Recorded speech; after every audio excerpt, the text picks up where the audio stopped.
ஆட்டுக்குட்டி முட்டை இட்டு கோழி குஞ்சு வந்ததன் ஏய் இவ ஒருத்தி இங்க போயினா அங்க போறா பெரிய வாயில வசம் வச்சு தேய்க்க உள்ள வச்சு அடைக்க ஏய் ஏன்னா ஆப்ல யாரா பண்ணி மேய்ச்சிட்டு இருப்பேன்னு நினைச்சேன். பரவாயில்ல, ஆடு மேய்ச்சிட்டு இருக்கிற. இதுதான் சொன்னேன் ஸ்கூல்ல பர்றான்னு. நீ அந்த புள்ள பின்னாடி சுத்திக்கிட்டு இருந்த, கடைசியில எங்க வந்து நிக்கிற பாத்தியா? என்னையா பேசுற நீ? படிச்சா வேலை மட்டும் தான் கிடைக்கும். ஆடு மேய்ச்சா அந்த நாடே கிடைக்கும் தெரியுங்களா? ஆடு மேய்ச்சவங்க தான் அப்பெல்லாம் பெரிய பெரிய ஆளா இருக்காங்க.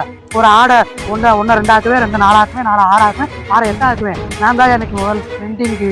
நீ என்ன பேசிக்கிட்டு இருக்க? நீ போயா போய் பிள்ளை குட்டியை படிக்க வையானா ஆடு மேய்க்கிறத வந்து பேசிக்கிட்டு இருக்க. என்ன சொல்றீங்க?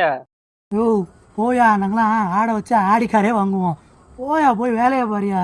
ஏய் ஆடை குடுறா. யார் ஆடை வச்சு யார் ஆடிக்காடு?